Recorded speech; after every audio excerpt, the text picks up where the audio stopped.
যি আমাৰ জালুকবাৰী সমষ্টিত 2001 চনত মই বিধায়ক হৈছিলোঁ।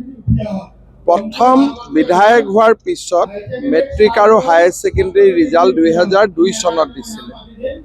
তেতিয়া আমি আমাৰ ল'ৰা ছোৱালীখিনিক সম্বৰ্ধনা জনোৱাৰ এটা পৰম্পৰা আমি আৰম্ভ কৰিছিলোঁ আৰু নিৰবিচ্ছিন্নভাৱে কৰোঁতে এইবাৰ 2025ত আমি 24 বছৰ অতিক্ৰম কৰিলোঁ।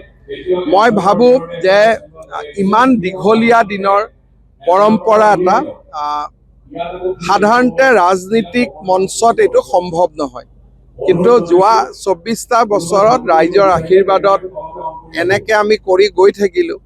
এতিয়াও মই বাহিৰত বহুত ল'ৰা ছোৱালী লগ পাওঁ, মোক কয় যে আপুনি মোক সম্বৰ্ধনা জনাইছিল 2003 চনত, 4 চনত, 5 চনত। সেই ল'ৰা ছোৱালীবোৰ এতিয়া ডাঙৰো হৈছে আৰু ক'ৰবাত নহয় ক'ৰবাত তেওঁলোকে আমাৰ এই অনুষ্ঠানটোৰ পৰা প্ৰেৰণাও লাভ কৰিছে।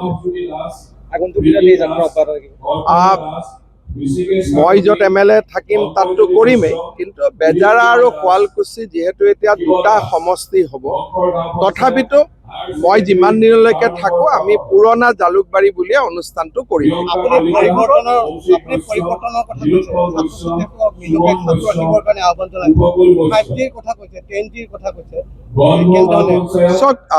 সমাজ ইমান পৰিৱৰ্তন হৈছে আৰু প্ৰতিটো দিনতে একোটা নতুন ঘটনা পৰিঘটনা আমাৰ সন্মুখত দেখা দিছে।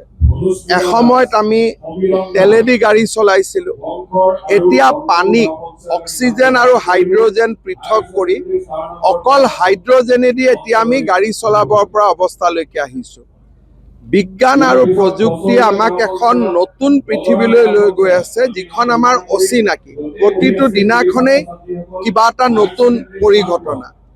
ষ্টুডেণ্টসকলে যদি এলাৰ্ট হৈ নাথাকে আৰু নিজকে সচেষ্ট কৰি নাৰাখে, তেতিয়াহ'লে প্ৰতিযোগিতাত আমি পিছ পৰি যাম। সেইকাৰণে মই ষ্টুডেণ্টসকলক কৈছোঁ যে আমাৰ চাৰিওফালে ইমান পৰিৱৰ্তন হ'ব, পৰিৱৰ্তনৰ ফালে আমি সজাগ হৈ থাকিব লাগে, নিজক প্ৰস্তুত কৰি ৰাখিব লাগে। যিকোনো খবৰৰ বাবে যোগাযোগ কৰক আমাৰ এই নম্বৰত 9181 307 221।